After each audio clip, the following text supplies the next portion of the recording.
नाथ, उस रात्रि मुझे मौत के मुंह से लाने के लिए मैं आपका बहुत बहुत धन्यवाद करना चाहूंगा, किंतु आपसे एक और विनती करना चाहूंगा कि यहाँ से आगे का सफर मैं खुद तय करना चाहूंगा। मैं उन लड़कों को वही मृत्यु देना चाहूंगा जो वो मुझे देना चाहते थे। भयानक,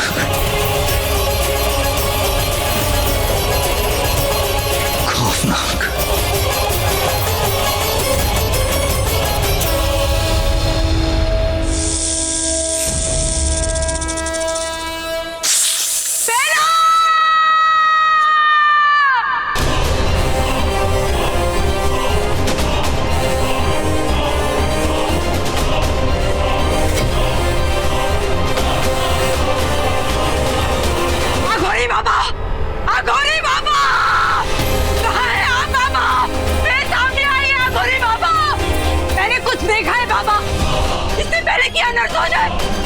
बाबा सामने आइए।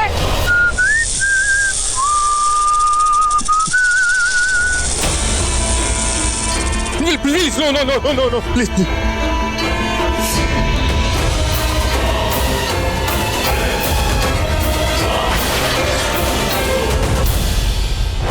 प्लीज ऐसे मत किया करो, ये कोई मजाक नहीं है। तो फिर मुझे ऐसे क्यों आ रही है?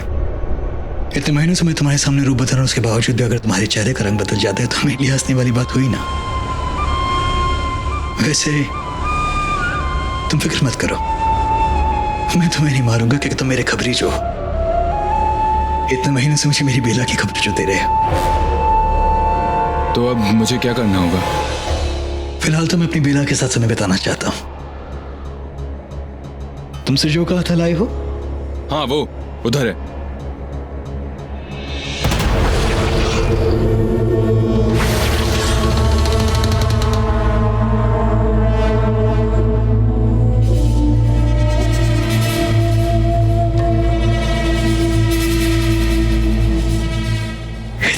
मैं अपनी बेला को देख रहा हूं, तुम्हें अंदाजा भी नहीं होगा कि कितना खुश हूं मैं, और तुम्हें बता भी कैसे पाऊंगा। आखिरकार तुम इंसानों को पता क्या है कि प्यार होता क्या है।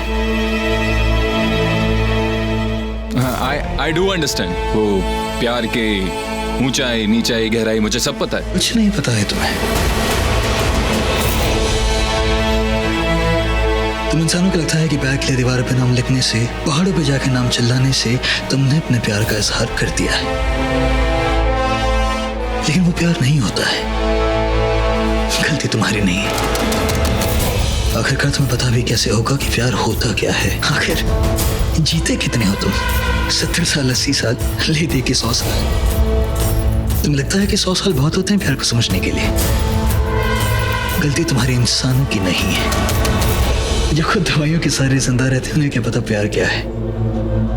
प्यार जानने के लिए सदियां लग जाती हैं। हम नागिन जानते हैं कि प्यार क्या होता है। हम नागिन तुम्हारी तरह बढ़ती उम्र के साथ बूढ़े नहीं होते, बुढ़ापा आता है। हमारी बढ़ती उम्र के साथ तो हमारा प्यार और भी गहरा हो जाता है। लेकिन अफसोस की बात है कि हमें प्यार के साथ कुछ और भी चाहिए। आई नो, जैसे कि हमें पैसे की चाहत होती है और आपको नागमणि का लालच।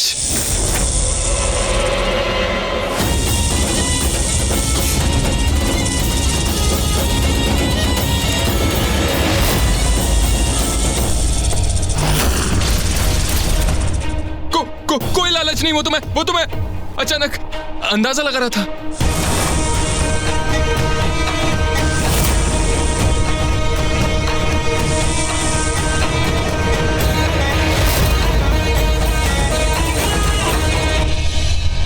क्या तुम इंसानों को हम नाग तुम्हारी तरह लगते हैं जो हमें नागमणि का लालच होगा? कि जिस तरह तुम्हें पैसों की जरूरत है, हमें नागमणि की जरूरत है। हमारी दुनिया बहुत अलग है।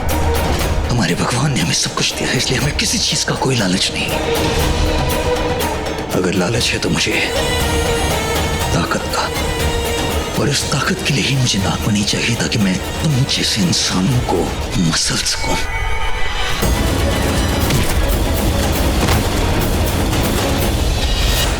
अरे बाबा, बाबा सुनिए, मेरी बात सुनिए बाबा। बाबा मेरी बात सुनिए बाबा। मैंने कुछ देखा है बाबा।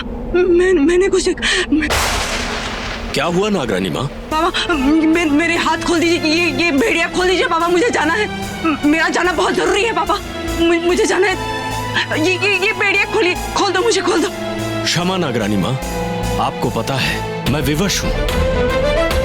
आपको यहाँ से जाने की अनुमति मैं नहीं दे सकता।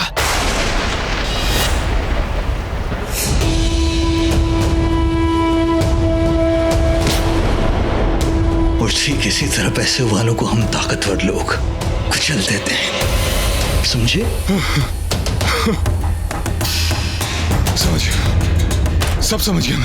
समझदार हो कि अपने दिल की धड़कन मचाने के लिए तुमने अपने दिमाग की सुन ली। तो वैसे हम किस बारे में बात कर रहे थे?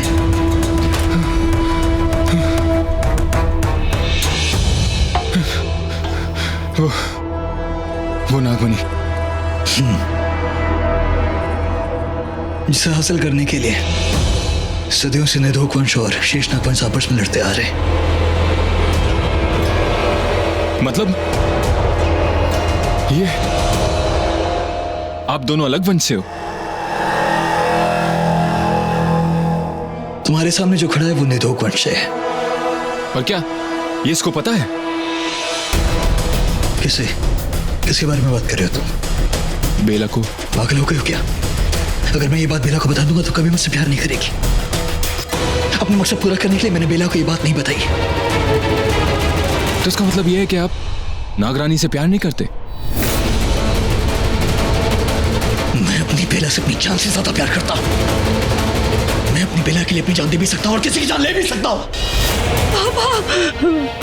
बाबा मेरी विनती है आपसे बाबा। बाबा मेरी बच्ची की जान खतरे में है। बाबा मैं महसूस कर सकती हूँ उसके इर्द गिर्द झूठ, फरेब, छल, कपट, धोखे ने अपना जाल बुन रखा है बाबा। वो उसमें फंस गई है बाबा। वो फंस गई है बाबा। उसे मेरी जरूरत है बाबा। मुझे उसके पास जाना है बाबा। मुझे उसे बचाना है बाबा, वरना उसे कुछ। उन्हें कुछ नहीं होगा नागरानी माँ। हमारी नागरानी ने अब तक सब कुछ पूरी समझदारी और होशियारी से संभाला है और आगे भी वो अपने हर दुश्मन से निपट लेंगी। ये कोई मामूली दुश्मन नहीं है बाबा, ये बहुत शक्तिशाली है। मैं तो इसलिए पूछ रहा था कि मुझे लगा कि आपने कहा कि आपका भी मकसद कुछ और है। मेरा असली मकसद है कि मैं नागमणि हासिल करके अपनी मां को सौंप दूं ताकि मैं नागकुल की महारानी बनता देख सकूं। अच्छा, मतलब आपकी मां कौन है?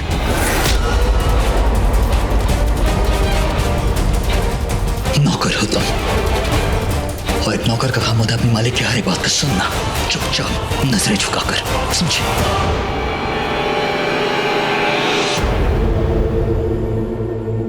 मेरी मां कौन है ये बात पहले जानना जरूरी नहीं। बस तुम इतना जान लो कि मैं किसी भी कीमत पर अपनी मां के लिए और नागमणि हासिल करके रहूंगा ताकि मैं अपनी बेला से फिर से मिल सकूं। मैं फिर जाके अपनी बेला से मिल सकूं। वो कितनी खुश होगी जब उसे पता लगेगा मैं जिंदा हूं, कि उसका राजकुमार उसके लिए वापस लौटा है ना? मैंने कुछ पूछा तुमसे? हाँ, आप ही तो हैं राजकुमार, कोई और थोड़ी है। मतलब क्या मतलब है तुम्हारा?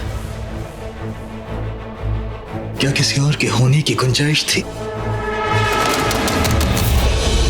मैं कुछ पूछ रहा हूं तुमसे, बुझा दो मुझे।